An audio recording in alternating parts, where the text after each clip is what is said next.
I think it's an absolutely safe platform as long as it's in your safe. Unloaded. Unloaded. Welcome to the PARAcast. I'm your host, Tomas the Boss Hernandez. Joining you in this freaking hot room next to a window. Anyways, joining me tonight, the only thing hotter than T Swift in his mind is himself dressed up like T Swift in the bathroom. It's Robert Wyatt. Oh, it's me, baby. I'm the problem. It's me. With his covert narcissism and everything. And the only thing larger than his inflamed heart is his penis. It's Kevin Isaac. Tom, how would you know? I can only imagine, Kevin. You're just such a swell guy. Swole guy? Yeah, Something swole full, whatever. Sitting at the edge of his bed like a black guy. Anyways,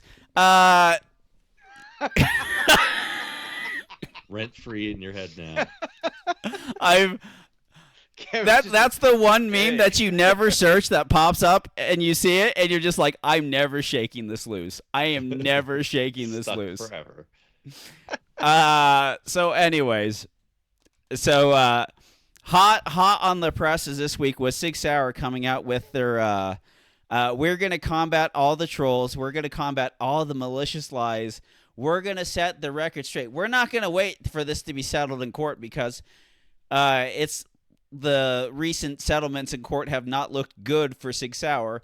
But they've decided that, hey, we've won a few times in court, and by golly, we're going to stand on that reputation now. And the Sig P320 is the best pistol that's ever been released. It has never discharged without the trigger being pulled. Could you go on YouTube and see videos of cops' guns going off in their holsters while their hands are occupied and, uncommanded discharges? Sure. Once, maybe like 7 or 8 times you could see that, but just 7 or 8 times. And nothing. It's fine.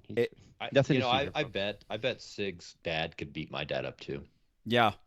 quite possibly. Sig is so tough. And so they've absolutely been 100% grilled on the internet for this. And this reminds me, this is like that, what is that meme on Always Sunny in Philadelphia where they are accusing Danny DeVito's character of diddling little kids, and he's like, no, we need to come up with a song like we don't diddle little kids, stuff like that, and it's just like, whatever the problem is, don't draw your own attention to it. What did we learn from the Clintons in the 90s?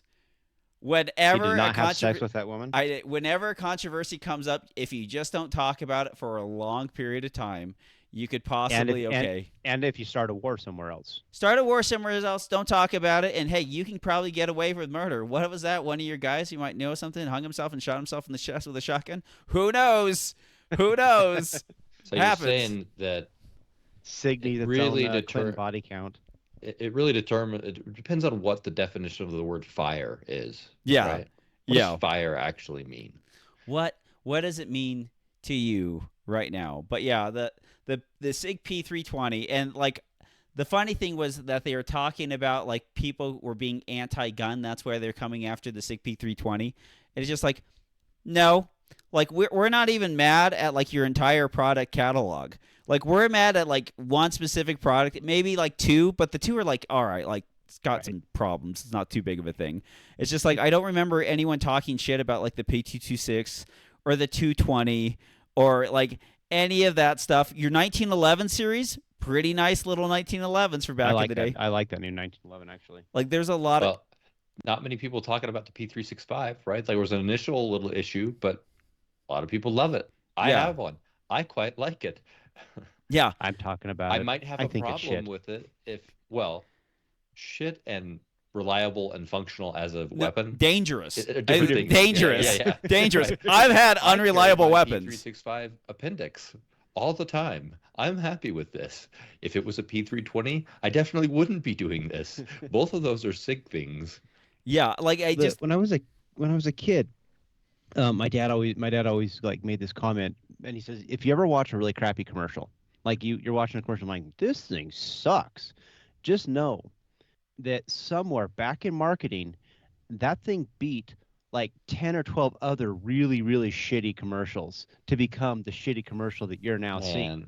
So whatever Sig put out, that is arguably the best amount of shit from Ah, all other jeez, rough it's drafts that they either. put. Here's the thing, though. They didn't have to post anything. Nobody's saying like this is a requirement. Here's the Oh, bar. I know. Just be quiet.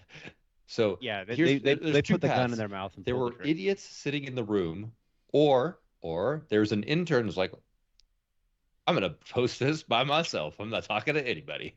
Post. And then No, once I it's promise out you, there forever. I promise you, it was the CEO or something like that who got pissed off and says, "We can't be having this negative thing." And some idiot down in marketing took it on themselves to go and write something up, and then they ran it through their Chat GPT proofreader and said, "We're going to put this out and make it sound patriotic. Remember, let's just shit on the anti-gun people." Yeah, it's anti-gunners that want us to go down. Yeah, this very much sounds like a top-down thing because anywhere else that has this is someone who's top-down and who's not looking at internet gun culture.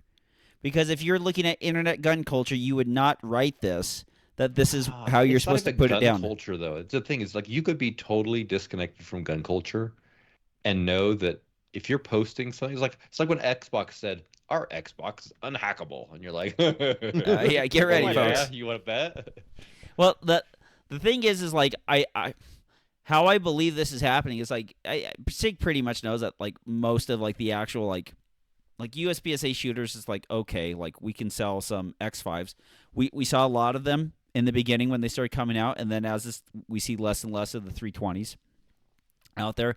But like now when it starts when people can easily Google search and the top things that pop up is on the SIG P320, now they got to combat this stuff because the guys who's going into the gun store and it's just going to be like, I want a gun. Is like, what's the army use? And they're like, the M18 is like the SIG P320, and they're going to go in there and now they search up SIG P320 and all these issues come up and like SIG's probably like, oh dang. And the other part is too, it's like they don't want that stuff getting anywhere close to the United States government because the government sits there and says, "Nope, this ain't gonna working." The government gets to sue back and gets to have that Right. contract reneged, and then That's got to be it then, Tommy. I bet you that's probably what this what they put out isn't marketed towards like the general public. It's trying to kind of like alleviate the concerns of the government because they know that if the government comes in and pounds them in the ass, that they're pretty much done. oh, if they get a cease and desist order on like if they lose something so bad in the private sector, like, hey, these have to be recalled or these cannot be sold anymore, or some state does it, and then that gets back to the United States Army. The Army's going to go, nope, and then that big old huge contract is coming right back. Like Yeah. it's just what happened with Colt and their CQB pistols, their 45s. Like they couldn't get those things to run, and the government was like, well, we want our like $11 million back, and then Colt went to bankruptcy. Well, the thing that makes it even worse is like if you ever go watch the Small Arms Solution podcast, that dude's amazing. But he talks about the what do they call it appropriations process that went through for SIG to actually win that, and it kind of sounds like it was pretty damn sketch balls on how SIG won that thing.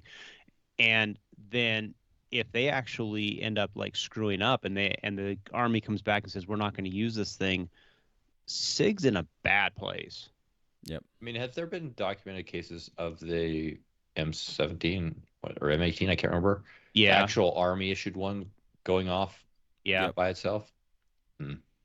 I I really feel like SIG probably knows lots of pistols that have this issue. I am sure from what I've seen that it's low quality manufacturing, lowest common denominator of those mem parts from certain factories, certain runs. And there's two paths in my mind. They either know, know the lots those Sears went in and can track it, but don't want to talk about it because the risk is huge, or they choose not to know, right? They don't track it intentionally, so they can't track it back, Yeah. and then they can claim ignorance. Yeah, and Tommy, you sent the video, but what is it, Portrabrand or something Yeah. like that? I can't remember. Portaband or whatever. Portabrand. Yeah, I mean he went through and documented all of the information, and it's nothing short of damning towards SIG. Yeah. But Don't I make mean, it sears just and showed. strikers with rounded edges that interact with each other by badman parts, and then they were not individually inspecting each part before it was implemented. They would batch.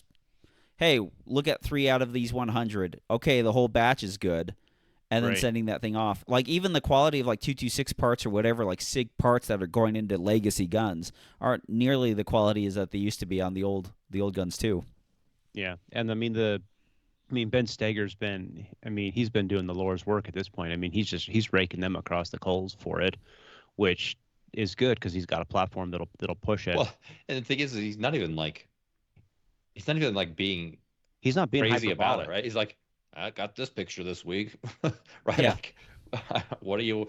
Well, I'm not making this picture up, right? Like, Well, and the crazy thing is like all of us who've actually like I owned a X carry and I owned a M17.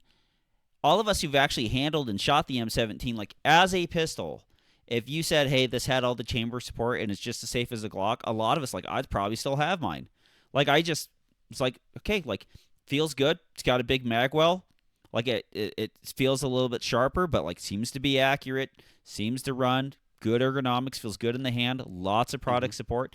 I I got mine because like the first one I had extraction issues with, and I had to buy an extractor and extractor spring to get that thing sorted away. And then my X carry, like they updated and went from one footprint and then updated them and started using another footprint and then didn't tell anybody. And I was just like, I don't want to deal with the stealth SIG changes that are going to happen and like basically discontinue your product without letting you know. And so I moved on from that stuff and just went back to Glock. Right. But like a lot of us who've shot like X5s, like the first X5s, the polymer X5s, the Legions, and like some of those other like the AXG pistols, like a SIG P320 AXG, like you put an Apex shoe in it or something like that, those things feel great.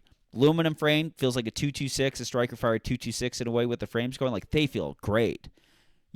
It's just we Well, and I mean that's the biggest challenge that you're always going to have. Like even Glock, when Glock first came to America, they had problems. yeah. But and Glock did the right thing where they basically settled pretty much every single thing that showed up and in that settlement said you're not allowed to talk about it so that it never really got the horrible bad name that happened when you bring a new product to market.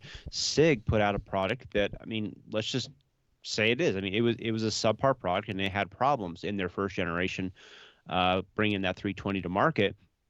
The problem is that instead of basically settling it all and just kind of letting it die, SIG doubled down and said, "No, we're going to play the lawfare game, and we're going to fight this in the courts."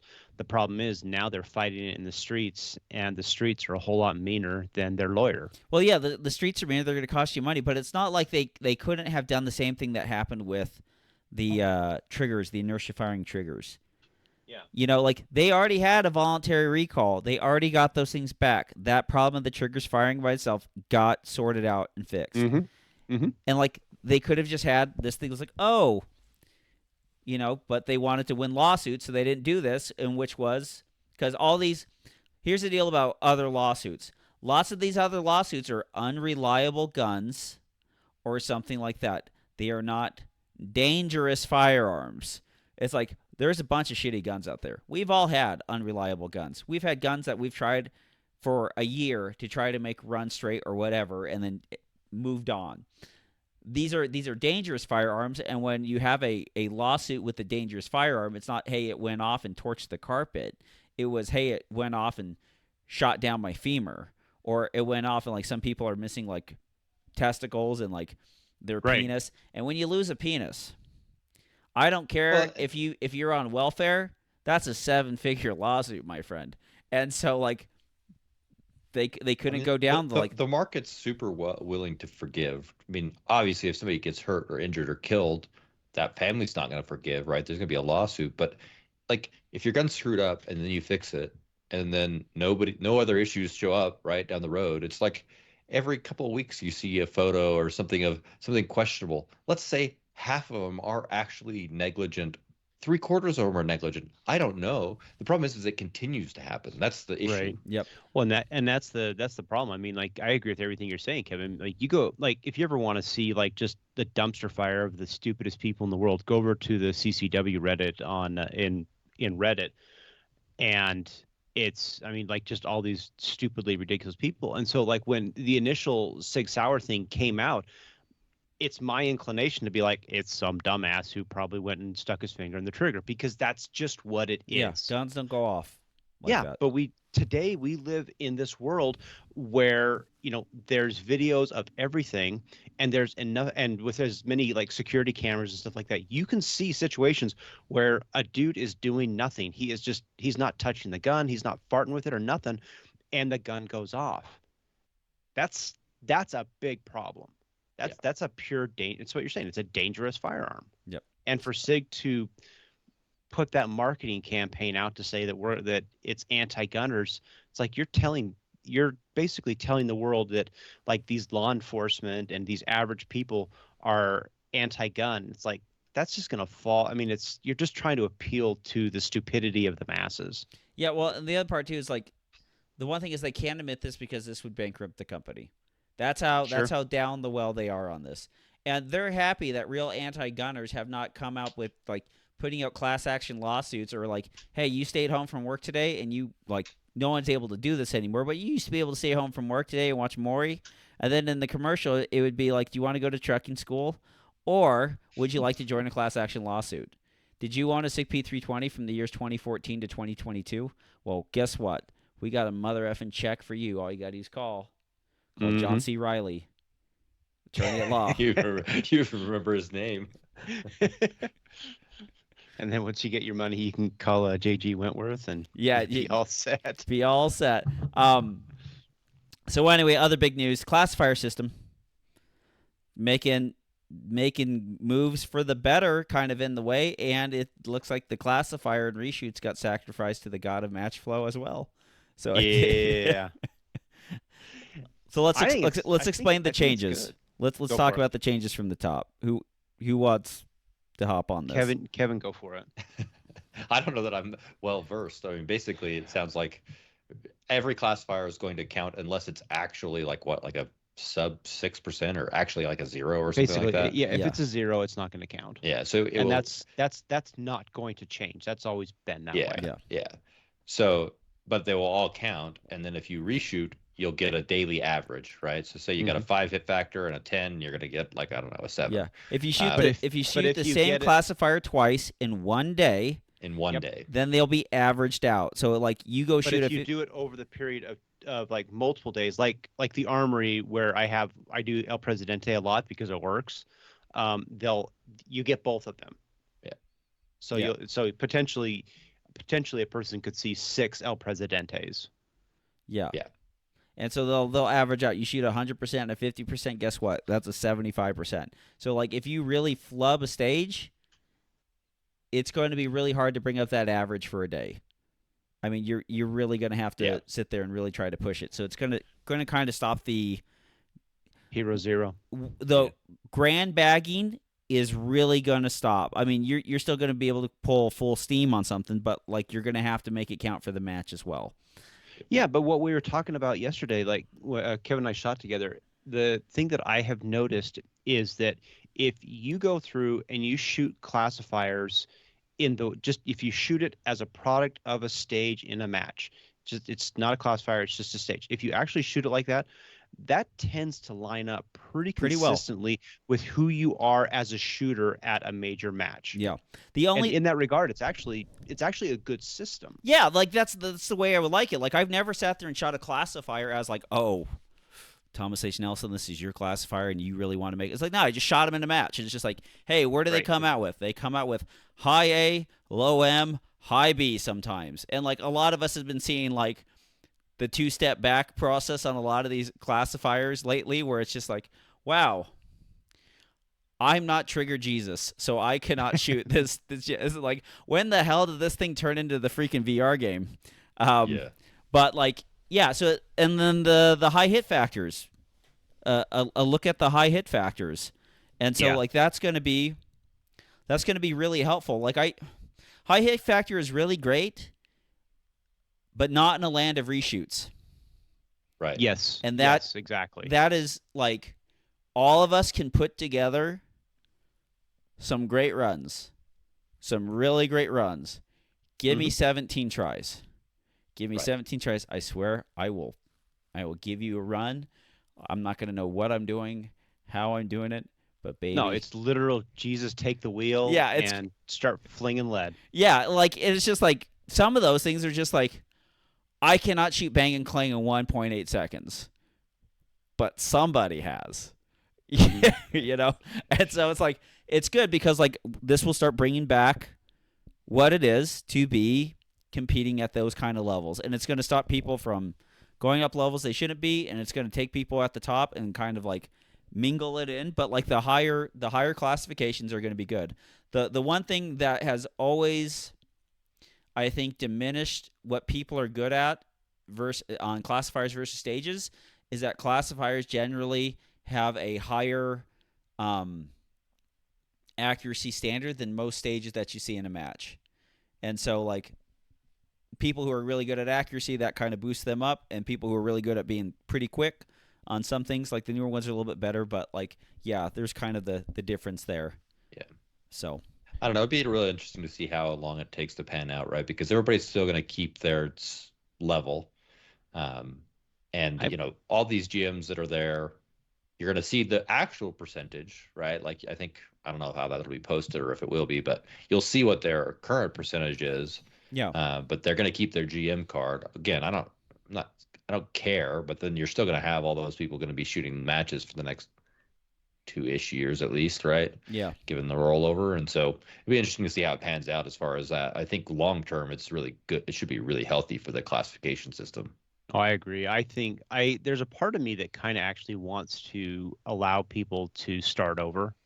I mean, if you're changing that all over, but then at the same time, it's like, you know, like who you are now. I don't know. I don't the thing that I actually really wish, and this has nothing to do with the classifier system necessarily, but I wish they got rid of the automatic classification. So if you're an M in carry optics, then you're an A in production. I've never liked that. They did it in IDPA. I Well, always thought it was just a dumb idea. I can understand that, and it's hard to understand if you're not a grand bagging son of a bitch.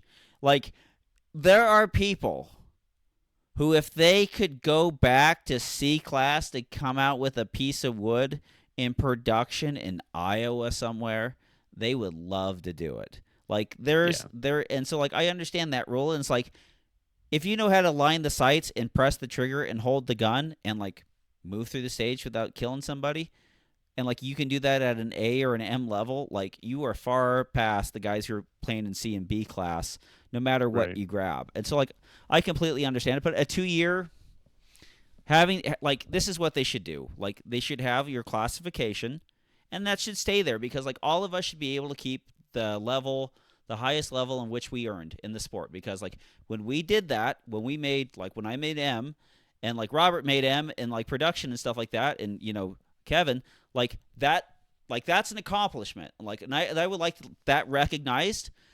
And then you should have like the current classification that kind of rolls over every 2 years on it. Yeah. And like that just says, because like, you know, this sport is a time-based thing, and that time that goes into the sport is actually all the time you spend outside of the sport.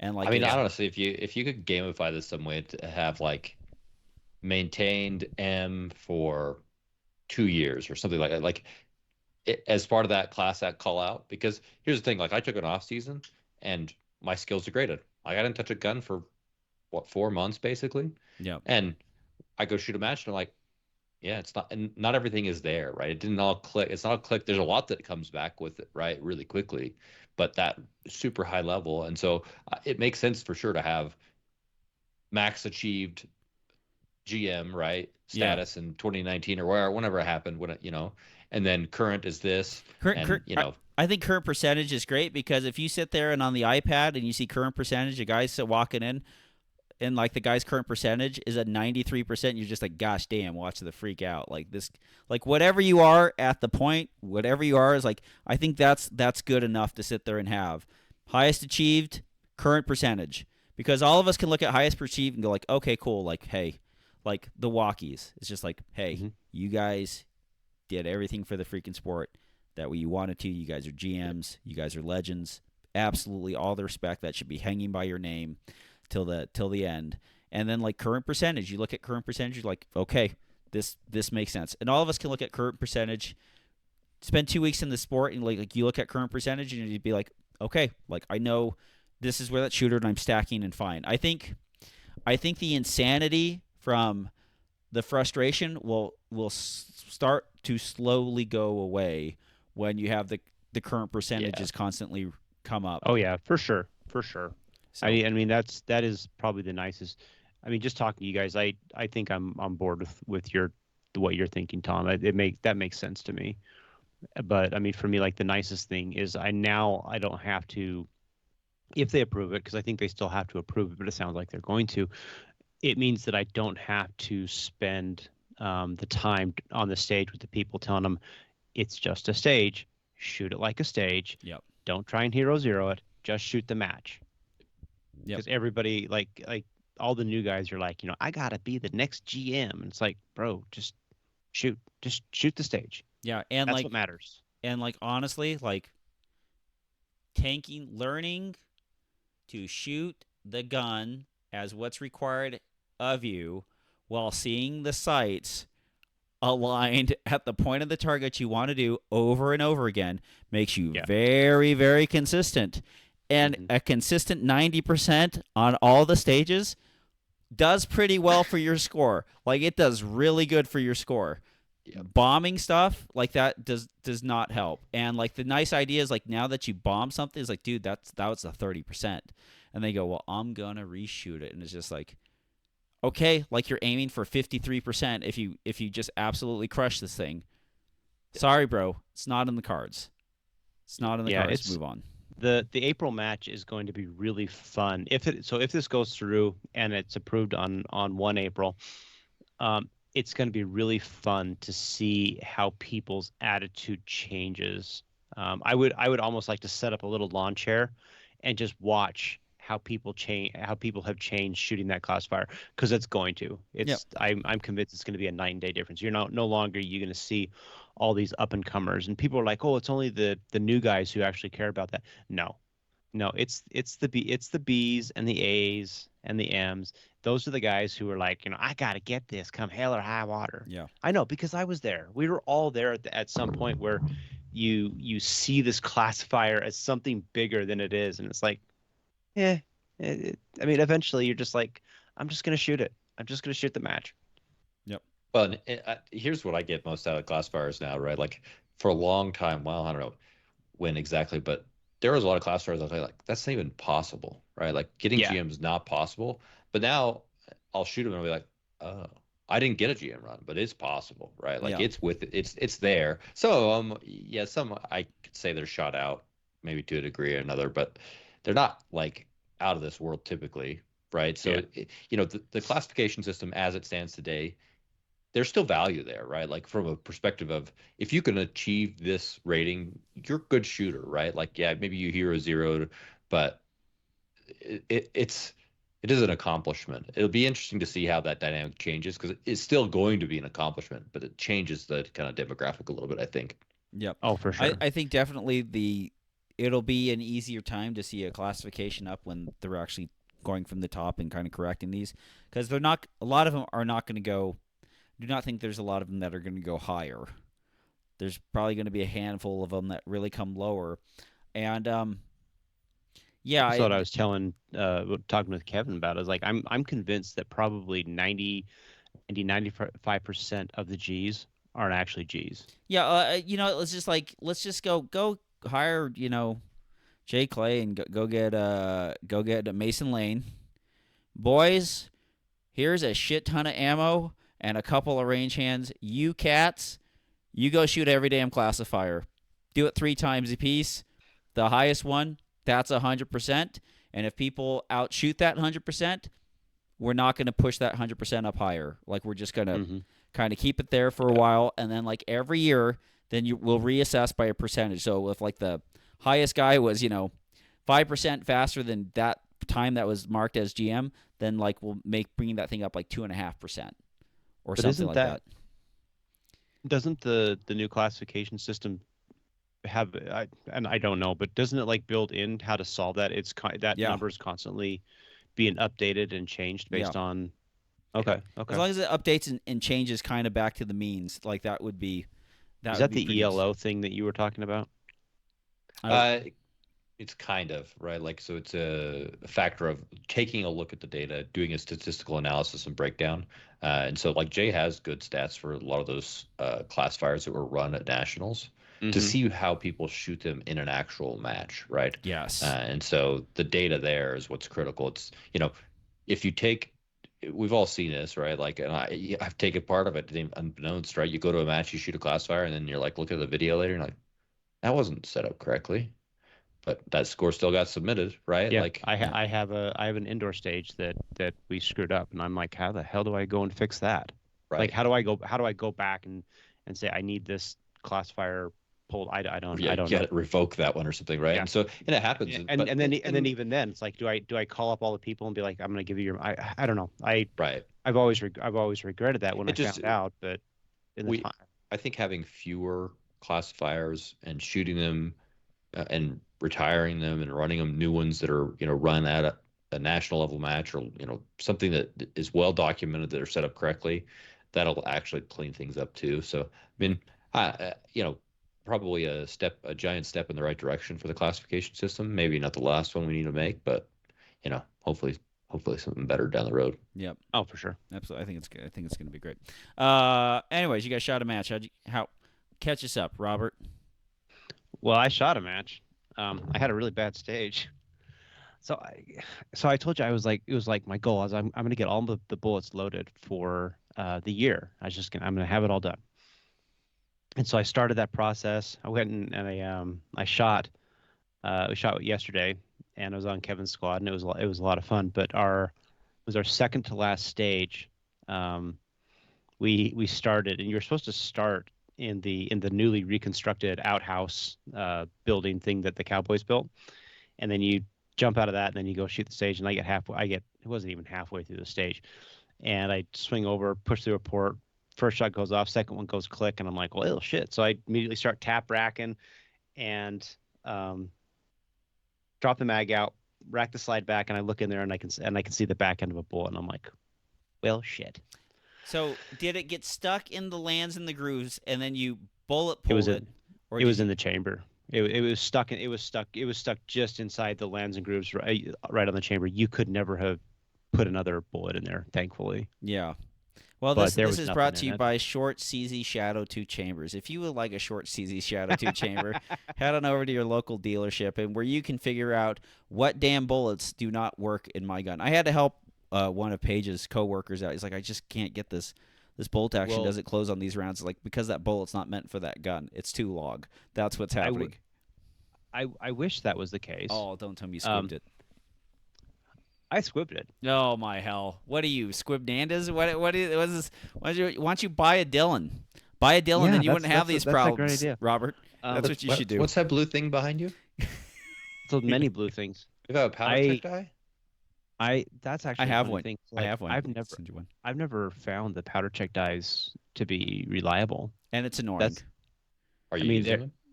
I've Just used questioning. I don't know. I've used them in the past, but they would give me on. I think they're more valuable on a rifle Yeah. than on a There's so pistol. little powder in a 9 millimeter as Well, far your tolerances. Yeah. if you're using a powder that you got to pour like 6 grains into, like they do okay in a 9 millimeter. Tight group stuff like that, they do No. not. Yeah, it's impossible. It's telling you there's no 3.5 powder in it. grains. Yeah, Something like that. Yeah. 3.9 grains of tight group is like, the hell is this? No powders in this. So Yeah.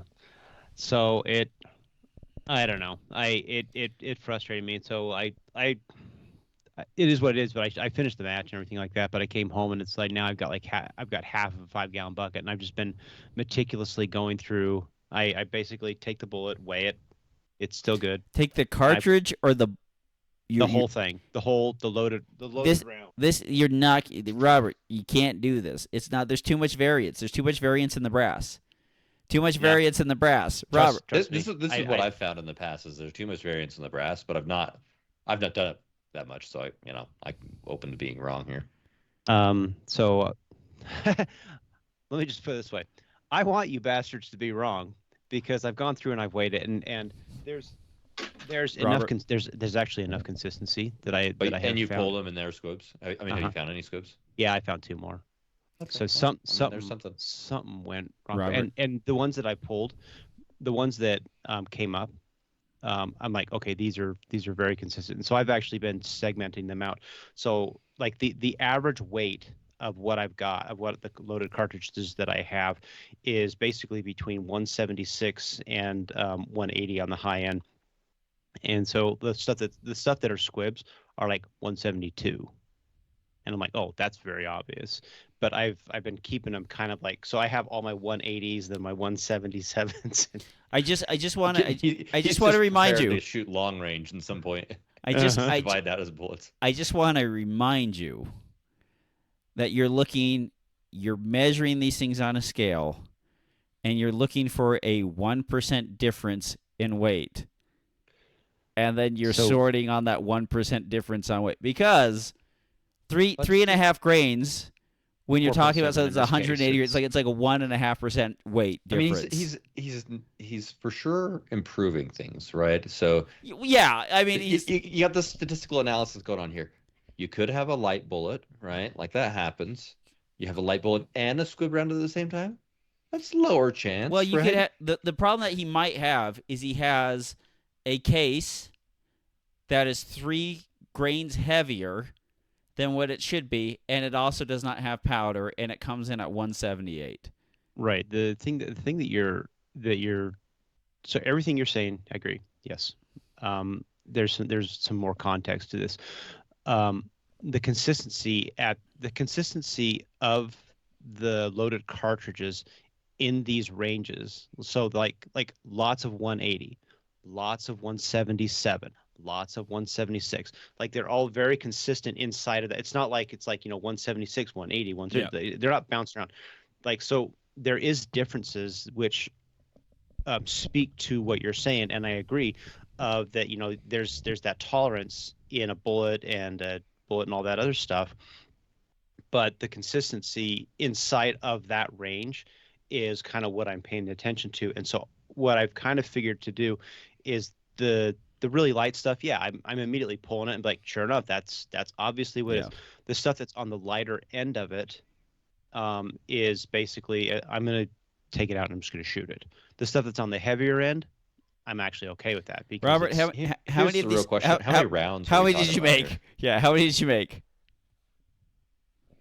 about 4,000. Okay, so this is as a So man, it's enough that I actually want to do it. Robert. As a man who's been to the place where you don't want to go, I'm going to tell you this shit. I've broken 2 inertia hammers. I have pulled more bullets in my shooting career from that Lee freaking Loadmaster in that 7 years I loaded on that thing. Please take my advice. I know this is going to suck. So unless you want 4,000 rounds of practice ammo and you want to carry a squib rob around, I would just pull 1,000 of them. You can sort them out if you want. Just pull 1,000 of them. You got a setup. You can do it. You can pull 1,000 of them. You can dump the powder.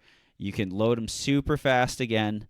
But like this bullet pulling math game, I've outsmarted the bullets. All that is a reason for you not to pull 4,000 bullets. That's what's happening here. It is like this is just a I'm smart enough not to have to pull 4,000 bullets. That's what this game is. Well, I'm with you, Robert. I say continue forward, your current path. Trial, once you've divvied out the rounds that you think are great, You go don't shoot 1,000. You of don't those. believe this, Kevin. You don't believe this. You know I why? I do. No, you I don't. do. No, you don't. Here's the risk. Robert. Here's the risk he's taking. Give him right? 200 If rounds he's to not shoot his shooting next. a SIG, Give him 200 rounds to shoot his next match with. Give him 200 go rounds. shoot this at majors, right? Like go shoot it at local. It's fine. I'm trying my process and I'm gonna chase it down. I'm gonna see how it works. And if I have any problems with it, then if I have any so I'm going through this, I'm separating the stuff that is there. If I have any one more problem, that entire thing is essentially dead to me, and it really just becomes practice stuff because in a practice I don't care. Here's what Robert's doing. He's just guaranteeing us all that he will practice more this year. This is factually correct. One reload, one. One That's a pound SIG. pound It's pound fine. reload. It's fine. Yeah, Kevin? no, it sucks, dude, because you're just like I've spent so long never having that problem, and I don't know why it happened, but when it happened in a glorious way, Yeah. and so it's like, meh, it is what it is. Yeah, normally Lee Kevin. powder I mean Dylan powder measure never kind of go sour. They've been I've loaded, hundreds of thousands of rounds at this point, and I've never once had a problem. Yep. Then you're gonna look into that bottle. You're gonna pull out that powder measure, and then you're gonna get to the bottom of it, and someone's gonna have dropped like the tiniest little screw, like a bit in there, and then it's gonna be sitting down there, because that's how powder measures work. Kids, you drop something in that quicksand, gone to time. Kevin, Full force back in the season. I'm practicing every day. Dry fire still. My range is a muddy mess right now. But that'll be soon. I got an ACVR. I got a bonus at work, and so I thought I'll treat myself to ACVR. I already had the Treat headset, so it was yourself. just the gun and stuff. And so I'm almost 9,000 rounds in now over the last week, shooting that. I think that is a very powerful training tool. Not for everything, right? For certain things, I'm still dry firing and still will continue to, but I think it's fun and very great transition and movement training to be had there. So that'll be part of my regime this year for practice. And also, part of the reason I got it is I can take it with me traveling. And so being able to do some dry fire in the hotel room without lugging a gun or things around with me, and that's just a hassle. what It's not pistol worth are it. you So, practicing with to get it kind of Walther-ish? it's the whatever their pistol is. I can't remember what they call it. Right, it's supposed to be close to the P320, but it's not exactly a 320. Like Yeah. holding up the grip angle, it's dang close to my Walther, and like shooting what, like 2 days ago I shot like 2,000 rounds in the game, and then I dry fired afterwards, like draws and transitions, and the index it's there, right? So Yeah. that was the biggest worry I had, is screwing up your index with something different, and it's a good enough, it's close enough that it didn't change anything for me. So Yep. Awesome. Well, that's two of you that is. my daughter shot the match too, so she's my daughter's 13. She's going to be shooting Area 1 this year with me, and so is my son. He just had to work yesterday, so he didn't shoot, but she's improved a lot. Did you see her shoot last year, Robert? Mm-hmm. Yeah, she's improved a ton. Like, no malfunctions with the Glock this year. She had a few issues last year with limp wrist. I mean, she's like 10 percentile for size for her age, and so, but no issues all day yesterday with the match. And Oh, I got a shoot. picture I meant to send you. That the recoil, it's in full recoil, and that gun is very elevated over the berm in its recoil track. But she brings it right back down. So Yeah. it's just it's always funny to see, just to see like the different level quality of shooters Yep. in how that recoil That kind of tracks. affects them and tracks on them. Yeah. But she shot That'd be really cool to good. see. Yeah. You need to get her a 50-ounce 1911 9mm and have her play single stack. So actually, I asked her if she DWX. wanted to shoot the DWX this year, and she said she wanted to keep shooting her Glock. So I'm like, all right. Yeah. She might change her mind after I told her that the Glock trigger sucks. There was a long kind of mini popper that she shot at 4 or 5 Oh, times. I saw that, yeah. And she's like, I swear I was there. I'm like, you're probably just disturbing the sight. It's a small target. It's not a great trigger, right? So, and she's like, I'll tell you what though, the Glock trigger can keep you out of a lot of trouble. you just gotta have your fundamentals dialed in, right? Like, yeah. And then the Glock trigger is stagey enough. It has different sections of the trigger that you can, under pretty high stress, you can understand what part of the trigger you're actually touching, and so it's a good, safe trigger. Learn to shoot it. Everything's good in the world. it can only go up from there, right? So if she wants to shoot, I mean, like I said, you could shoot the DWX if you want, and she's like, I'll keep shooting this one. Okay. Yeah. Fine by me. The DWX would be pretty cool. That'd be on the list, but it's just not production or carry optics legal for me. And so it's just like, I know everyone's transferring to limited optics, which is pretty cool, but like, I still want it. I want my GM card. Give it 6 months. Tom, you'll be going over there. Yeah. Mm-hmm. Yeah. Moving over there. after my You'll be gun shopping again. $1,500 Beretta blows up. It's like I just sit there and look at it, fits in my holster. It's got No. all the mags. Do you really like the Beretta? Like I went and looked at the Beretta 92. What is it, X or whatever? Yeah, performance. The It was okay, right? I like if I the take only that gun and I hold the DWX, like the DWX is way better. They're basically the same price, right? So, and again, I know there's some differences there as far as that, but like I think a Shadow is gonna feel better than the Beretta, right? Like, yeah, the thing that's really rough on the Beretta is the grip, because for somehow it takes the same 15-round Beretta magazine, but somehow the grip feels even smaller than it does normally, and the Beretta does have a smaller grip. The cooking point for me is, why on God's green earth do you take a beaver tail and point it down? Why? Why are we doing this? What pain and suffering. I would just take a Dremel, just polish that bad boy off the back end. Nobody faults you for doing that. Do it. Like it's frustrating, and like why would you guys do this? But as far as like the one thing I like is, like, I like 92s. I love 92s. I got a bunch of them. I think they're one of the coolest pistols ever made, and like it's a different 92. It's cool. But the nice thing is that stainless steel, it's thick enough that they really put some good checkering in. The magwell's hogged out like nothing else. The serrations on the slide. I mean, they didn't even give you their own Beretta plates. They gave you Tony system plates on it. It's just like, thank goodness. And it's got the nice LPA adjustables. Like, as a production gun, it is highly suited to production. Like the Canik is, and the Walther really isn't, because the Walther's sights aren't really meant for production right out of the box. It meant to put an optic on it. Yeah, right. Like that's everybody's doing. That's what. So like, but the Beretta is like a legitimate production. Yeah, I don't know, man. I had one. I had that one, and it's like I was telling you, Tommy. I wanted to like it. I want you to like it. I just couldn't like it. Yeah. The way when you actually like wrapped your hands around that grip and try to enjoy it as much as a full framed 92, it just was not the same. But the 92 was just a better. It's just a better design. Yeah. Even the 9A3 that I have. I mean, I put those palm swell grips back on it, and I'm like, yeah, that's how this gun should be. They should never have gone with the what do they call Vertec? That?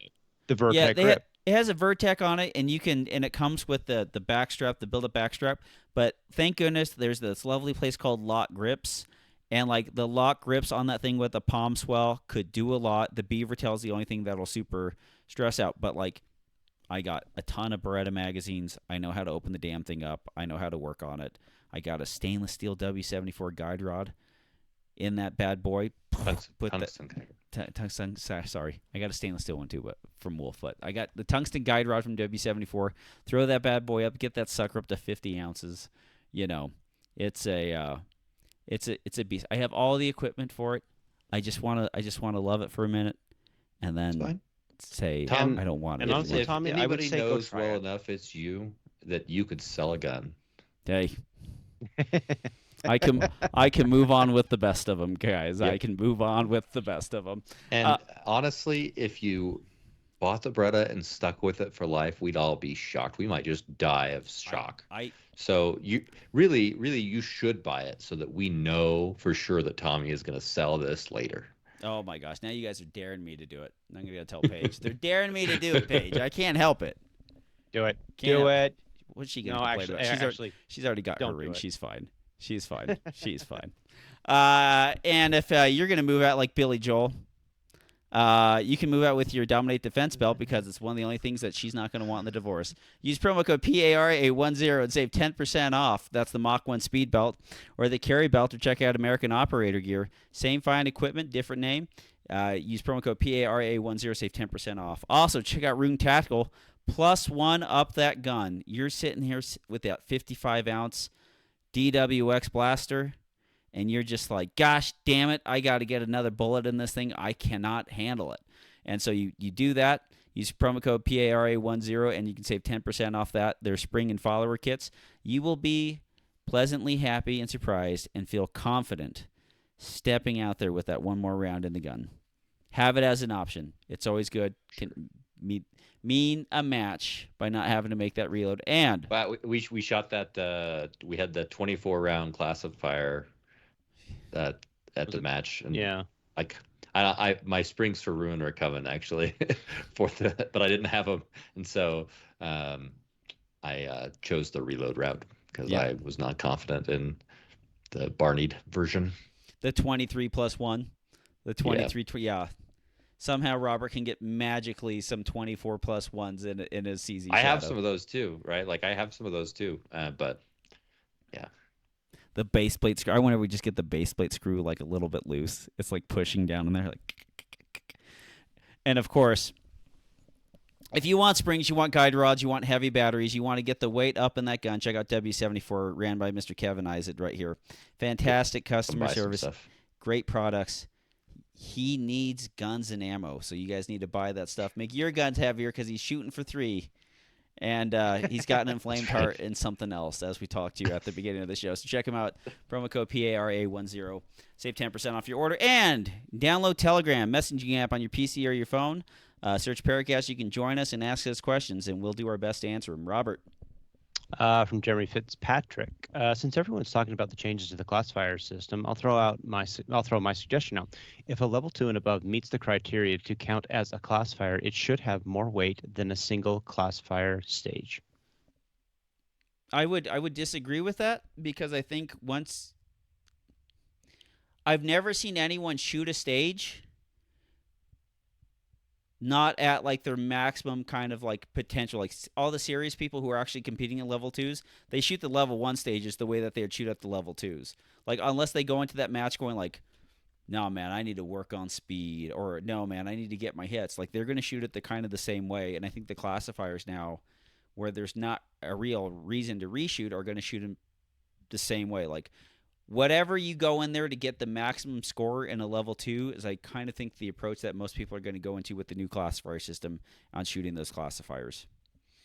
Well, that begs the question then is, so like we always talk about how your placement at a major match is more representative of who you are as a shooter than anything. And so if we believe that, then that classifier, if that major match should count as a classifier because that's actually but then again, since we're changing the classifier already to functionally mimic what you would see in real match settings, are we just duplicating the efforts? Well, I don't know. I'm like, seriously, I don't know. I kind of see I think they'll counteract each other a bit, right? Like you're going to have the people coming in new to the sport now. You're going to see fewer GMs. I really do believe it, right? Yeah. Like yeah. being able to shoot that consistently for the stretch to get it, I think is going to be a lot harder. You're with going to see fewer with no GMs. reshoots. That is going to be hard.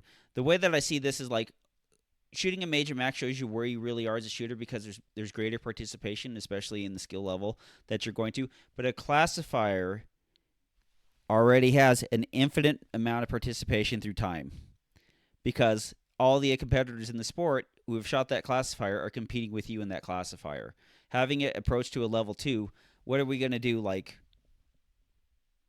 well, these guys shot it at a major match, so they get like a +3 percentage point because there is more stress on it, or like this. I could see some argument to say that the major match should count for more than one classifier, right? Like going and shooting. Use myself an example, right? Going and shooting Carry Optics Nationals 20 stages and averaging out at, I don't know, it was 87% or something like that. Should that be worth a classifier? For sure. Should it be worth more than one? Sorry, I was Maybe. thinking about having the classifiers at the major matches counting more, but having major matches count as classifiers. Yeah, the major match should count. That match, your placement as the match should be a classification. Yeah, but what if it's not a very good match? Like, what if the match sucks and it's a bunch of poor stages and it's not set up right? And then it's just like, oh, well, you know. But once you've met the criteria, right? So, like, current criteria is like a certain number of people in your division or whatever that are GM and shoot 90% above, then it counts as a classifier. I would argue once you've crossed that criteria, it probably does. There's at least some logic to say it should be weighted more. Is it a big deal that it's not? I don't know that it is, but I just don't think it can be as weighted as much as everyone in USPSA shooting that classifier once. Like I don't know if like a 200 person match or a 300 person match can weigh as much as everyone shooting that kind of classifier and going on from there. Like and then like all of a sudden we're like, this is trying to chase perfect. Like, but what yeah. this we can shove that to the classifiers is like, gosh damn, it took us like 25 years, guys. Like we're kind of getting some headway. Like I don't think we should be taking major Let's not matches be too upset. Yeah. because like then it's going to be like, well, this guy, he goes out there and he has the time and the money, so he shoots 30 major matches in a year. He shoots every major match. And it's just like, well, he's doing very good. So he's very high. So then like what counts more Yeah. on that, or 10 major matches versus classifications? Right. Yeah, I think with the changes, we let them settle, see what happens, because it's going to change things a bit, right? Yeah. And I think for the better. But I don't think we need to make any other changes right now. I think a major match classification system is fantastic if it's a major match classification on its own. Yeah. I think trying to shoehorn it into the current classification system is not going to help anything. From Dirk Hopkins, is USPSA crumbling around us? Is PSI just scratching an itch or a pain in the ass? Robert, I think you're so right here that we have amazing club in Salt Lake, and maybe it's not the same everywhere. For sure, it's not, right. But we had like 130 shooters at our local, and probably 10 of those guys even care what the hell USPSA is doing at the top level. They're coming because Slipsa runs an awesome match. There's great competition with great stages on the ground. And does the organization need to get their shit together? Sure. Are they on the right track? I don't know. Better I than hope the track so, they used to but be on. I think so too. But again, it's like, does the membership care? Probably not. Is it crumbling? Definitely not. Definitely not. Definitely not. No, I if the only thing if your only exposure, think of it like this. If your only exposure to USPSA was the club match that you shot on the weekend, would you say that USPSA is thriving? The answer for 99% of the people out there is hell yeah. We turn people away, right? Like, we just like this coming week, we will now be shooting 7 stages at Slipsa because we have that many people who want to shoot. Our matches are level 2 matches. We're putting on a sectional match every like 2 weeks in a row, twice a month, and they're great stages. They're quality. People have a fun time shooting them. Blake, who's the kind of the stage coordinator, head honcho guy, he's doing a good job of trying to create stages that are trying to create a good flow pattern. People aren't walking away from Slipsa. They're not walking away from the Armory or SUPs or caps. And I'm speaking strictly from the perspective of Utah and stuff. I realize that, but they're not walking away being like, well, we're never coming to that again because that just sucks. I mean, like, I know that there's clubs out there that they're toxic, but that's not us. People keep coming out and they're having a great time. They want to shoot. And until that changes, like, this actually goes into a question that's coming up. It's like, if USPSA didn't exist as an entity, I would create USPSA because it's that good of a product. And when you really look at what USPSA offers to people, I love PCSL and I love everything that Max is doing. I genuinely think it's just 100% right on. He's going to go through a growth period and things are going to change. And what you're going to find is that if PCSL sticks around, and I actually think that it's going to, you're going to see PCSL is eventually getting to where USPSA is in terms of its rule book and the way things are run, because what USPSA has done is actually good. Yep. It's a good product. People enjoy it. Last question. Do you think we kind of talked about this, but do you think an ELO rating system is feasible in the shooting world? I think so. I think it's really cool. If you have not looked at what Jay Slater's doing, what is his? I can't remember what his Patreon is now, but like shooting sport analyst is what I saw you write or something like so that. like he lists out the chart, and you guys are probably on it. Actually, I think I have it downloaded. I could look from last year. So, I don't but want like to be he on it because lists you have to out like the scrolling, scores, and you scrolling. search your Here, name, right? Like I was in the top 50 ELO for Care Optics last year, right? mm-hmm. And the like his predictions for the major matches are pretty accurate based off of the data. He's just doing statistical analysis on it. I think there's value in it. I think the changes to the classifier system, you'll see those come in a lot more in alignment, right? So Yeah, do we need better it? I don't know. information in. Cool, because you can see it change kind of on a more granular level, right? But your percentage will do the same thing. It's just as whether you want to say you achieved a certain number or not, right? Yeah. Right. That's it. Okay, awesome. Well, thanks for downloading, listening, and subscribing, everybody. We really appreciate that. Thanks for sending us your questions. Thanks for not dying from your SIG P320. For Robert Wyatt and Kevin Isaac, I'm Tom Nelson, bidding you peace, love, and soul as we depart into the open waters of the Sea of Life on a low tugboat we like to call the PARAcast. Good night, everybody. Toodles.